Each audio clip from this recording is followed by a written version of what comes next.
Molt bona tarda a tots i a totes, jo sóc la Núriel i avui us porto un micropodcast. Aquest micropodcast anirà dedicat als gats, ja que avui dia 20 de febrer és el Dia Internacional dels Gats. Doncs bé, els gats, aquells bonics animalons que hi ha molta gent que no els agraden i hi ha molta gent que sí que els agraden, passa el mateix amb els gossos, aquell animaló que et fa sentir que tens un company de pis però que no parla, només maulla i que a més és independent, és net i sap estar sempre que toca al teu costat quan més ho necessites, en aquell moment que tu t'assentes al sofà per mirar la telenovel·la i se t'assenta la falda deixant-te-la plena de pèls, però hi ha aquest ratet tan maco que et dona quan està calentet sobre teu i amb aquest ronroneig que et fa l'orella que et fa relaxar-te tota la tarda. Doncs aquest és el record que tinc jo dels gats, ja que la meva àvia en tenia un i quan se li sentava la falda era aquesta sensació de dir que maco és tenir aquesta mena de companyia, que és diferent de la d'una persona, però també és diferent d'un gos. És la teva mascota, és un gat i és molt especial. Doncs bé, després d'haver rememorat una mica la meva experiència amb els gats, us porto unes quantes curiositats sobre ells, ja que avui el dia ens ho demana. Doncs bé, principalment, el gat és un animal que és més antic que el gos i que el 90% del seu cervell és igual al dels humans, és a dir, un percentatge més gran que el del gos, però el gos sempre han dit que és el millor amic de l'home, així que no sé.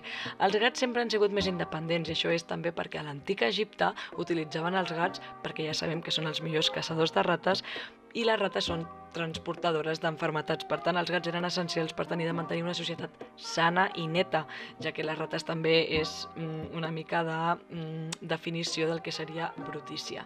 D'altra banda, gràcies a això de que els gats fossin uns grans caçadors, a l'antic Egipte era penat de mort el robatori o el segrest d'aquests animalons.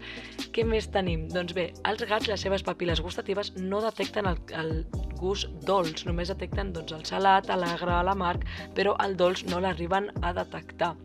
Els gats suen per les potes, això vol dir que mai trobarem un gat suant ni per la cara, ni pel llom, ni per la panxeta, sempre suaran per les potes, és a dir, que a l'estiu no toqueu les potes dels gats que segur que estaran bastant suades.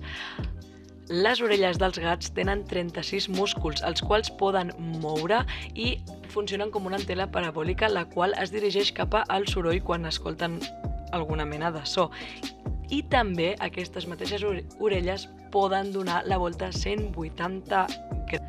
El nas de cada gat és únic, és com si parléssim de les empremtes dactilars de les persones. I una pregunta que tots ens fem, per què hem de treure els gossos a passejar però els gats els podem tenir dintre casa sense treure'ls a passejar? Que ara s'ha ficat a moda passejar-los, no? Però doncs perquè ells amaguen els seus excrements entre la sorra per tal d'allunyar els depredadors. És per això que són tan nets i no cal treure'ls a passejar perquè ells saben on fer les seves necessitats i amagar-les molt bé. Són uns grans experts en beure aigua però no en mullar-se el cabell i direu per què? Sempre és veritat que s'ha dit que als gats no els agrada mullar-se, és perquè la pell que tenen no els aïlla del tot de l'aigua i els fa estar molt incòmodes. El gat més antic que trobem és un gat que viu a Texas i que el 2016 va fer el seu 31è aniversari. Això és bastant important, és a dir, 31 anys de gat. Jo, no m'ho hauria imaginat mai. I doncs bé, i ja per acabar aquest carrusel de curiositats, trobem que dos grans conquistadors com van ser Napoleón Bonaparte i Julio César no podien veure els gats, és a dir, podien tenir no sé quants exercicis del seu poder, però no podien amb els gats. I bé, fins aquí aquest micropodcast al qual us he portat i espero que us agradi i sobretot espero que n'hi hagin molts més. I sobretot si teniu un gat, disfruteu el dia amb ell perquè avui és el dia dels gats.